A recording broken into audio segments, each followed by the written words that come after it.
Welcome to Akronist TV. I'm your host, Vanessa Michelle. Today we look into the community to highlight some of our leaders and innovators who are making a difference in our community. And today we are joined by Pastor Duane Crabbs of South Street and Front Porch Ministries. He's been serving for over 16 years. Really excited to have him here. So, how are you? Great. Thanks for having me, Vanessa. I appreciate the chance to be here. We are so happy to have you. Definitely. Tell us a little bit just about South Street Ministry, how you guys got started, just briefly. My wife Lisa and I used to attend church in the Summit Lake area, and we were largely a middle-class congregation, and the neighborhood had become impoverished around us. There was crack and drugs and violence and prostitution and so forth. And as a member of a church, I was not a pastor at that time, I had this burden that the gospel of Jesus ought to make a difference in a neighborhood. But what we discovered is that we were largely a commuter institution. And so while the bricks and mortar of our church touched the ground in the neighborhood, we were oblivious to the life of the neighborhood.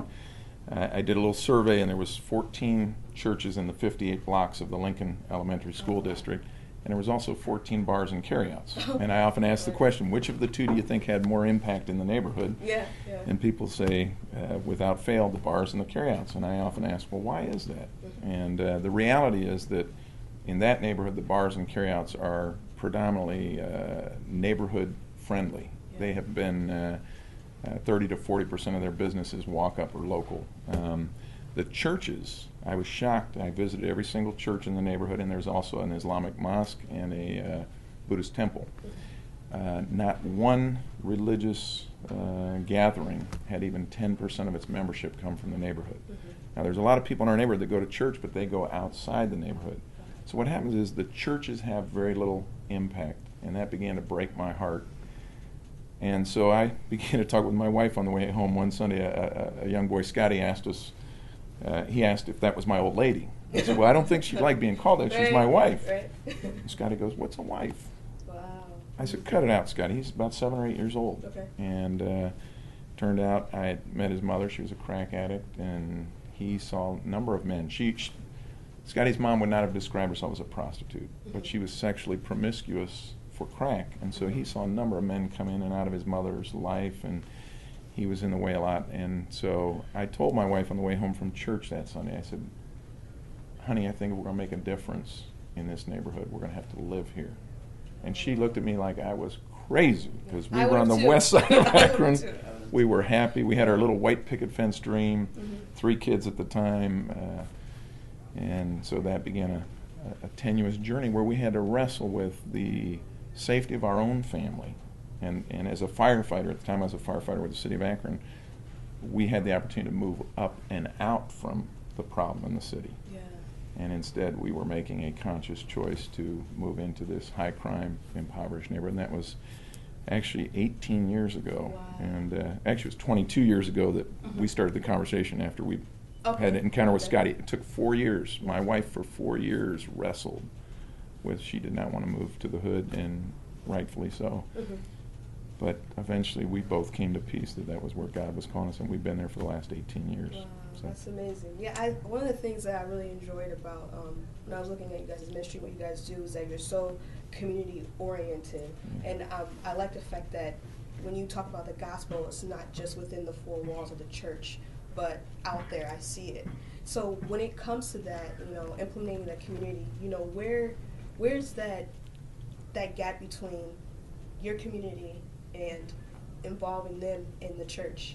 That's a great question, because I think so often if we try to get people to our church, which is what a lot of Christians do, we've got the wrong agenda. I think no one wants to be converted or sold on something. So if we're always saying, come to my thing, it's implying that, we've got something better than you do. What I prefer to do is live our lives in a way where our faith is visible in the neighborhood. So, for example, we began to do stuff with the kids in our neighborhood. And in our neighborhood, kids got bikes stolen. And then a good friend, Liam Murray, was a guy who came and talked about maybe we could do something to help kids fix up bikes, and but instead of giving them the bikes, we wanted them to do the work, and then they were earning the bikes. So in our neighborhood where bikes get stolen, it was just a natural way, and then people began to see us caring about the kids.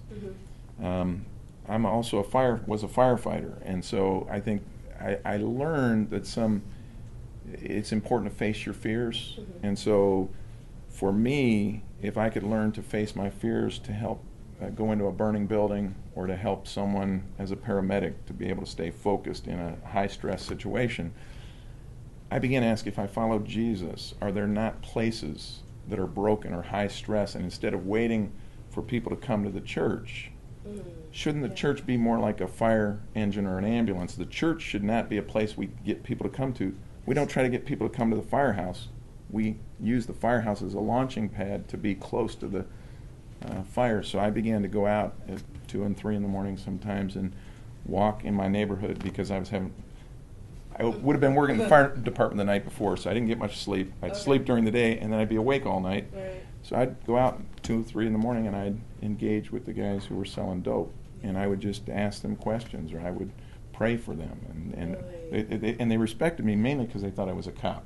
They didn't. I said, what is this 40-year-old white dude doing out here on the streets? But I wasn't buying dope, so they were, but as you said, there's a gap between the world of the safe world in our churches, where everything is neat, sweet, and complete, at least in theory, and this brokenness, whether it's in race relations or poverty or drugs and alcohol abuse or sexual promiscuity, and we can't just preach at people.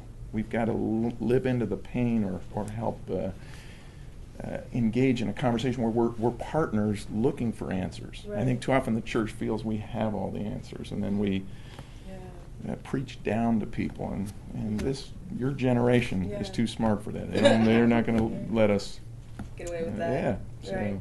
Yeah. It's funny that you mentioned too, like, race relations. I think sometimes that when people think of the church, they think, when it comes to heavy situations, like even what's going on recently with Ferguson and stuff like that, they think, we don't need to involve the church in those types of things.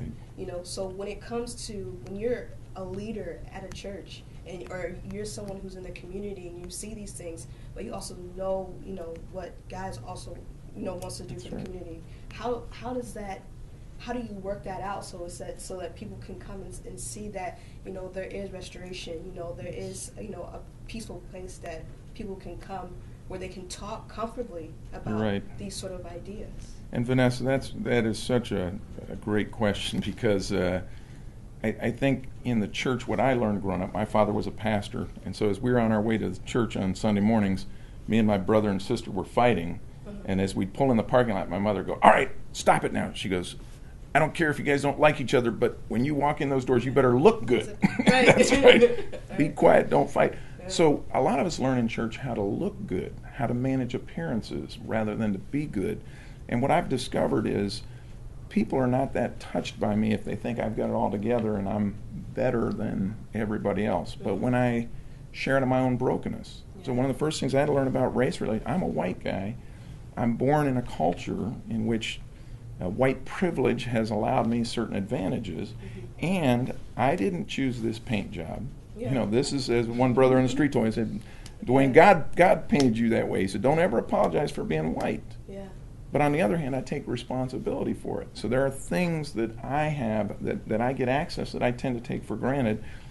And for me, as white people, we can either ignore to a degree the race problem, or we can define it as a black problem. But the reality is, as a follower of Jesus, it's a human problem. And the very question that Cain was asked by God. Where's your brother? He said, I don't know, am I my brother's keeper? I refuse to allow the fact that in my neighborhood it's probably 75-80% African American, but it's my neighborhood. These are my neighbors. These are the kids that come to our tutoring program. These are the kids that come to our bike shop, and these are the kids that were my friends when my kids were growing up.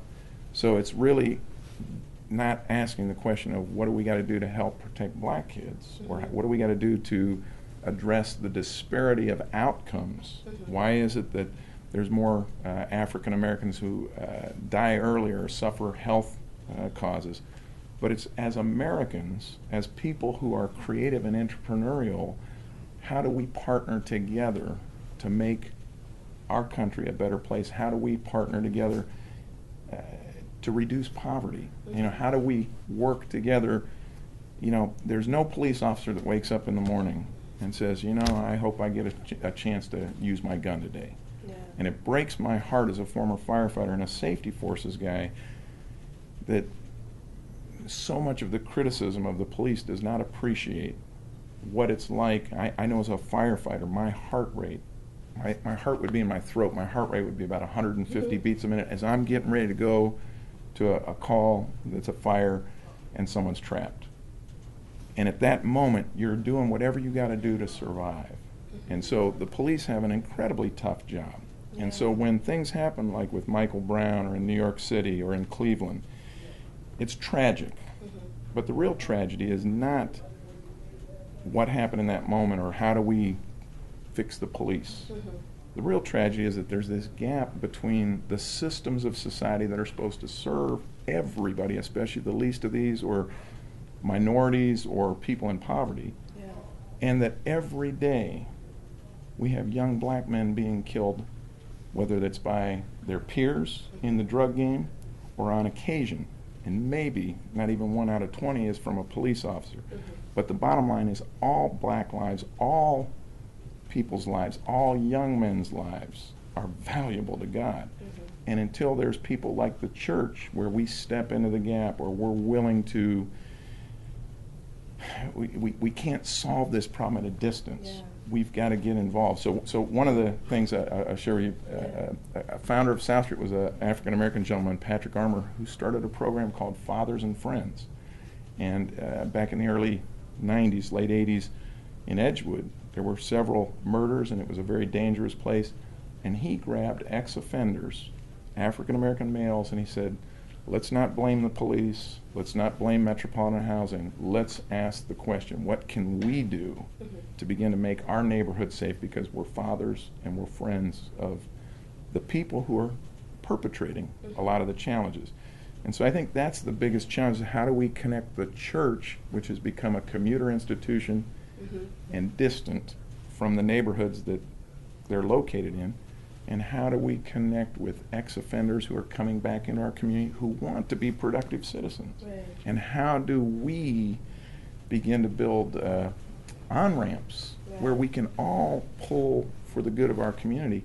And the fact is, if the church doesn't do it, I'm not sure who does. But frankly, we in the church have fallen down on the job. We are not doing a good job of building bridges off of the streets. What are some of the things that you think that it's missing? Well, I think the hard part is a lot of people feel shame, or as a man, I'll give you a quick example. As a firefighter, for the first 9 months, I was a Cuyahoga Falls firefighter before I was in Akron. First 9 months, I had the turnout gear, the helmet, everything. Every third day I'd show up, get on the truck, I'd make sure everything was in place.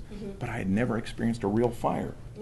So we would be out getting groceries or doing something, and the citizens would come up and talk with us, and I felt like a phony because I had all the gear, I had all the appearance, but I had this gut feeling, how will I do in a real fire? Do I have what it takes? And the scary part for me right now is I think there's a lot of men who've come from broken homes and they want to be a good father, but they're not sure, do they have what it takes? And what I find is it's easier sometimes for people who have a record. They know how to behave in the underground economy or in the illegal world. They know how, they have some juice, they have some connection.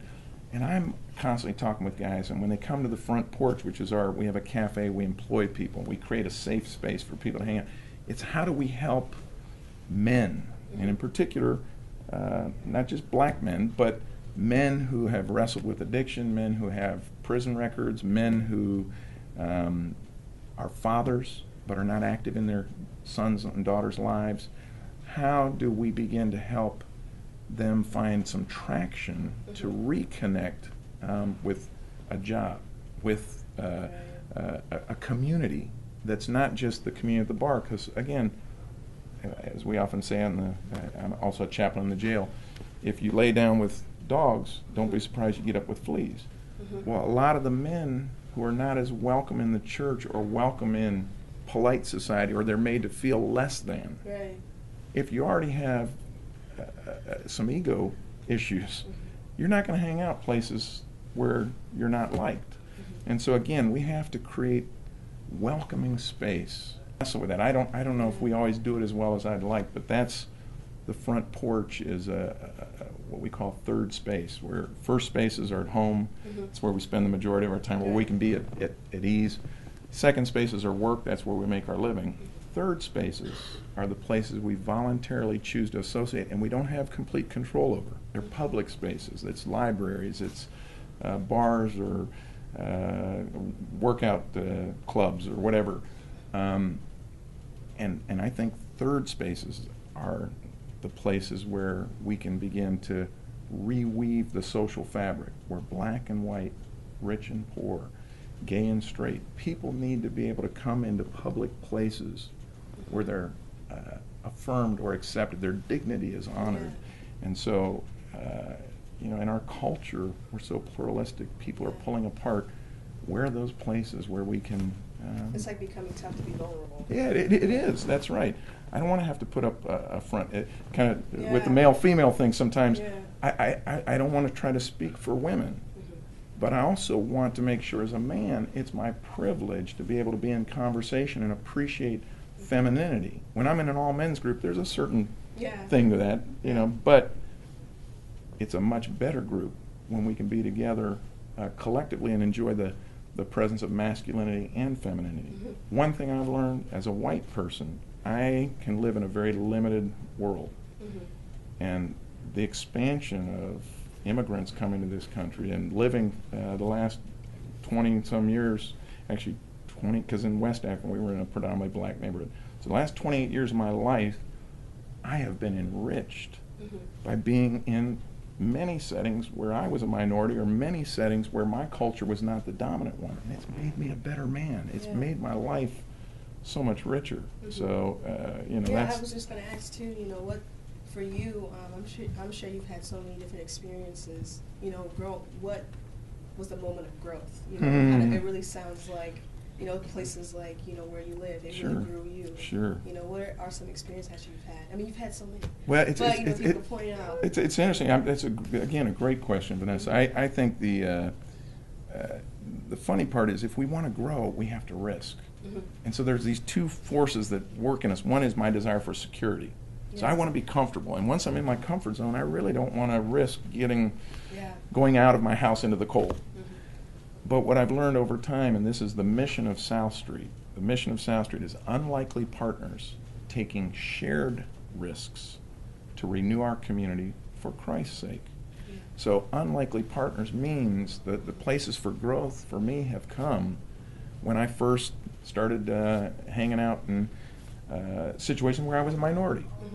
When I'm in an all-white setting or I'm in an all-male setting, there's a certain comfort level there,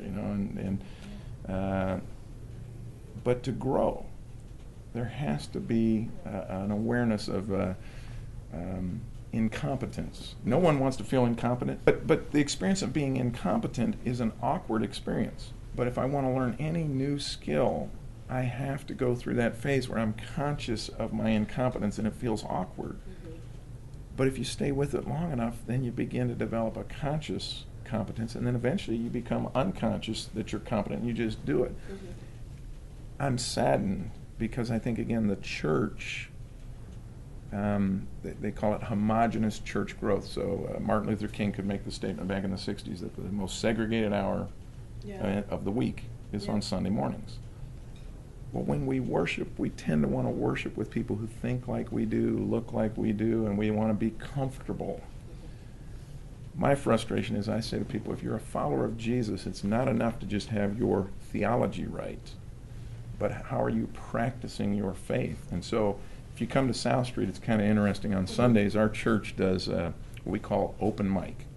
So literally, I insist on I say lawyers practice law, doctors practice medicine, And Christians, when they come to South Street, practice their faith. Oh, okay. So what we do is we allow anyone to come up and speak.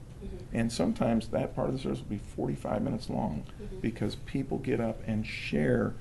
And the only principle of sharing is you have to tell something that has happened recently where your faith was either challenged or you lived it out in the real world. And so it's bearing witness. Too often preachers like me, we want to think of ourselves as God's attorney. So we're prosecuting his case or defending him. Jesus didn't call us to be attorneys, he called us to be his witnesses. And a witness in a court of law is only allowed to give first-hand information. I tell a lot of Christians, I say, you probably shouldn't evangelize because what you have isn't working all that well for yourself. So please keep it to yourself.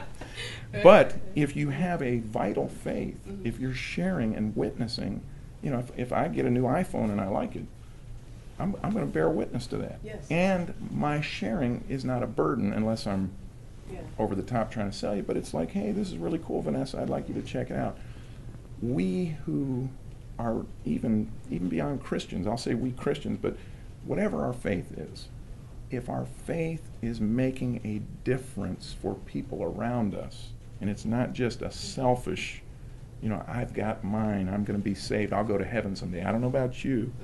But if we're saying, hey, because of Jesus, I'm willing to fight for your battles, let's fight together. Yeah. And it's regardless of male or female, black or white. There's a passage Paul says, neither Jew nor Greek, neither slave nor free, neither male nor female. In Christ, if we're in Christ, then we all have to pull for each other. That's our first loyalty. But the reality is, most of us don't get opportunities to live that out. Now, at South Street, we have a mix of races and classes of people, and then people get up and speak. We also, when we do the message, I read the scripture, and then I often ask a question, and then people stay at the tables. Our church meets at the restaurant, so everybody's already at tables. Oh, okay. Because I would much rather have people thinking about and interacting with their faith. They say people forget 90% of what is preached less than 24 hours after the sermon. But people remember 50% of what they say. So if we read the scriptures and then ask people to talk about it in the tables, it's harder work. They don't get to come to South Street and be entertained, but they have to engage. And oftentimes there's a black person, a white person, there's a homeless guy, there's somebody else sitting there, and it leads to some very intriguing conversations. But what did I say earlier? Doctors practice medicine, lawyers practice law. Where do we practice following Jesus? Where do we manifest our faith in somewhere where it makes a difference for others? Unlikely partners, taking shared risks to renew our community. So risk-taking, to answer your question that you gave about 5 minutes ago, No. risk-taking is critical for growth. If you gamble and you don't put any money on the table, it's not that big of a deal. But once you have skin in the game, then you become much more engaged in what is real and is this worth it? And do I want to lose money at this? And that's where, again, I think poverty, the racial divide, how do we reduce violence in our community with the help of community leaders and police? Those are vital questions where we need help. Hopefully faith, hopefully the church can begin to step forward, or spiritual leaders. We need that moral authority. So to kind of wrap this up, since we're going into the new year, what, for your church and just for some of the different actions that you see in the community, what would you like to see, different, coming up? I mean, not just because of the new year, Sure. but, No, that's a great question. Really, right now, the county jail, we didn't pass a 0.25% tax. They're going to be cutting back on some of the, the sheriff is looking at closing down a section of the jail. And while that seems problematic because now more people are going to be released into the community, it provides an opportunity for us to have a conversation. And that conversation needs to include things about the percentage of African Americans that are locked up. And it needs to include a conversation about drugs and alcohol and the influence in the community, because so much of what gets people locked up is involves drugs and alcohol. It needs to involve community control. It's important that our neighborhoods be safe. Yeah. And we've got to figure out now, if there are going to be less people locked up, perhaps there's more that we can do. And when I say we, this is where I think of what my dear friend Patrick Armour started, a group called Fathers and Friends. Mm-hmm.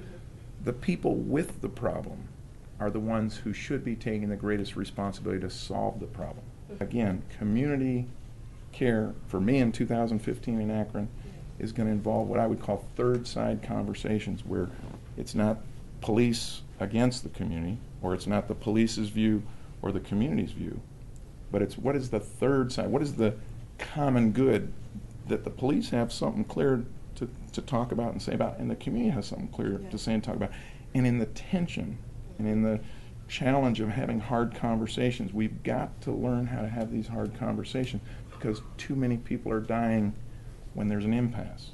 It kills me, Washington, Democrat, Republican. No, how do we find a language and a common ground and a common commitment where we can say together we can do better? I guess one last quick thought. Yeah. John F. Kennedy challenged America to put a man on the moon, to win the space race in 1961 or 62, and before the end of the decade we accomplished that. We put a man on the moon. In 1964, President Lyndon Baines Johnson declared the war on poverty. Here we are now 50 years later, and we still have not won the war on poverty. And yet we put a man on the moon in less than 8 years. Something to think about. It really is. Technically, America leads the world. We do know how to do technical stuff. So when we have a technical problem, put a rocket on the moon, we can lead the way. When we have people problems, racial problems, economic problems, when it involves human hard conversations and the discussion of values and sacrifice. America used to be known as a country that would sacrifice. We've been prosperous, at least on the upper levels of society, for too long. To solve our problems, it's going to require a degree of hard conversation, a degree of honesty, a degree of e pluribus unum, the many becoming one, or Jesus' prayer in John 17, coming together because the common good, our common destiny, is way more important than the individualism that many of us know how to demand our rights. Very few of us are asking, what is my responsibility? Am I my brother's keeper? Yeah. And the answer for me is absolutely. Yeah. And so thanks, Vanessa. I appreciate the opportunity to be here today. Thank you so much. I really appreciate you coming in and just gracing us with that. I think there's a lot of work to do in the community, but I think it's all something that we can definitely do. And it's just about coming together and being accountable. Thanks so much. We definitely appreciate you for being here. This wraps up Akronist TV. I'm your host, Vanessa Michelle, and thank you so much for tuning in.